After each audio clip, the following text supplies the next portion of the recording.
Is that why they vote for you? We're not talking about kicking anybody out other than illegals and bogus asylum seekers who should be removed under due process of law. But as far as we're concerned, everyone who's in this country legally, contributing to our society and not wanting to transform it into something else, something alien, something undemocratic, unchristian, everybody is welcome.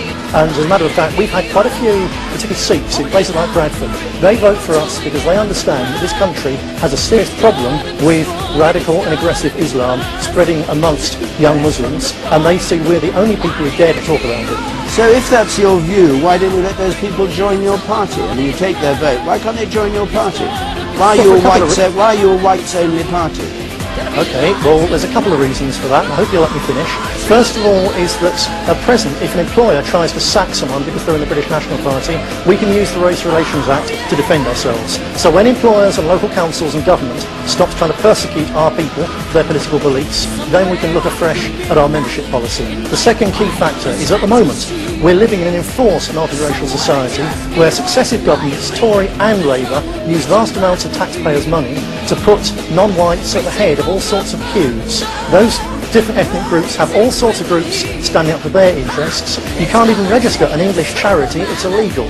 Someone has to stand up for the majority indigenous population of the country just to get a level playing field. When the ruling elite give our people a level playing field and play fair with the British people, then we will readdress on Why did your party want British Asian and British black people not to be called that, to be called, quote, racial foreigners? We accept that they're civically British, but if you say that they're ethnically British or ethnically English, ethnically Scottish, then it denies the indigenous people of these islands a right to have an identity at all. So there's no hostility in saying that they're living in this country, they're entitled to all the protection of the law, they're entitled to play our football team and so on. There's no hostility against them. It's a simple fact that they're no more English than I would be Pakistani if I moved to Pakistan. So you can't be black or Asian and be British?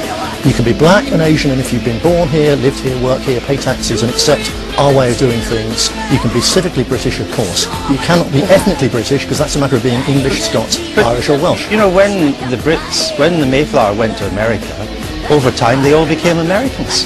Why can't people who come to our country, who become British citizens, speak our language, fight in our armed forces, why can't they become British? Because it's the better parallel. Say Joanna Lumley was born in what is now, I think, Pakistan, but she is not a Pakistani. She was always English. Similarly, someone whose family came from Pakistan a generation ago, if you go up to places like Oldham, Bradford, they definitely regard themselves as Pakistani. What's more, they are allowed a right of return. They have an automatic right to a Pakistani passport as well as a British one. That puts them in a superior position to us. So are you saying that Lance Corporal Johnson Bahari, who I've interviewed, a black soldier, Princess of Wales Royal Regiment, he earned the VC, the Victoria Cross, not once but twice for his gallantry in Iraq. He's not British. He's civically British with a passport, the right to vote, the right to do everything in this country, why can't he be British and to be respected by everybody. Because, well, put it another way. It's because he's black. If he was, if he went to Pakistan, you would not accept he was a Pakistani. You wouldn't even suggest it.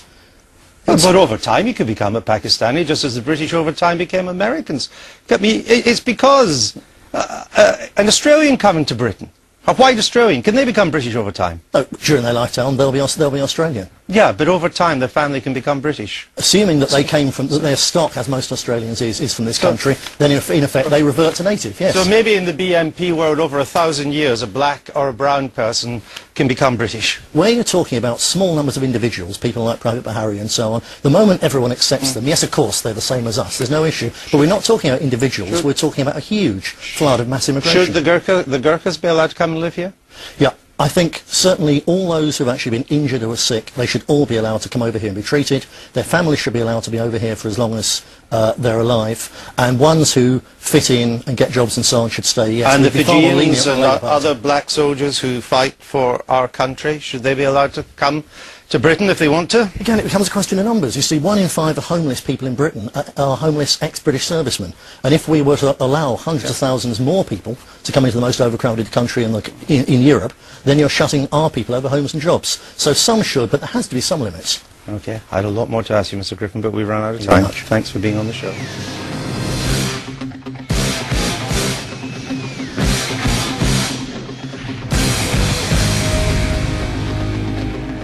There is a deep, dark stain on the way the democratic system is run in this country at present, and it's always done only in a way that does down the British National Party. However much you dislike our party in some people's cases, you cannot possibly stand by the perversion of the democratic process as a way of trying to keep us out. Fortunately, it's a way that's failed. For the last 50 years, more and more of the people of Britain have watched with concern and growing dismay, and sometimes anger, as an out-of-touch political elite has transformed our country before our very eyes. It's not just a matter of mass immigration, although that's the most obvious symptom of it. It's handing us over to rule by unelected bureaucrats in Brussels. It's turning the commonwealth of this country, our public services, into private profit centres for giant corporations. It's banning St George's Day festivals while encouraging everyone else to celebrate their festivals, usually with taxpayers' money. In so many ways, the Liberal elite have transformed this country, and as they've done so, they've forced people to be quiet about it, with laws which make telling the truth an offence, imprisonable offence. The anger of the British people has been held behind dams, walls of lies, growing ever taller and ever thicker for the last 50 years. But tonight, in the northwest of England and in Yorkshire, the British National Party and hundreds of thousands of voters who saw past the lies of the Sun about the Gurkhas, who saw past the lies of the Express and rags like the Manchester Evening News, hundreds of thousands of voters have given their verdict on the dam of lies of the old party, and tonight, the British National Party has breached those dams of lies. The waters of truth and justice and freedom are once again flowing over this country. It's a great victory. We go on from here.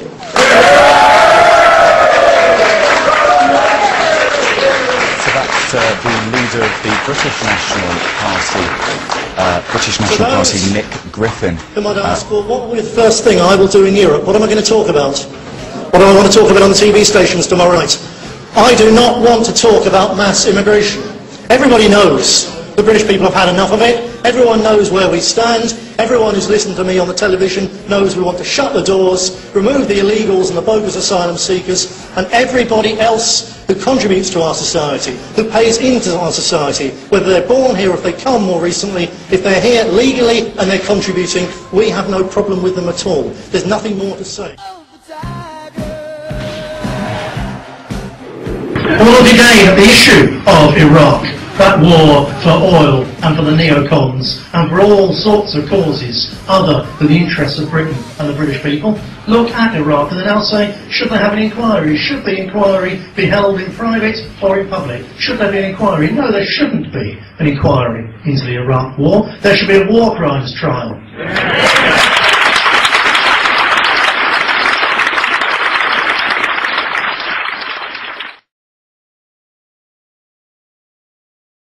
And that is why these people smear and attack us so much, so that a section of this conference today had to be talking about our response to the media. It's not about racism, it's not about anything else. It's about what we say about the banking system, what we say about the international financial system and the way that our economy runs, and it's about what we say about breaking the influence of the mass media and bringing to book those people who have robbed this country blind and sent our young lads to die in wars that have nothing to do with us.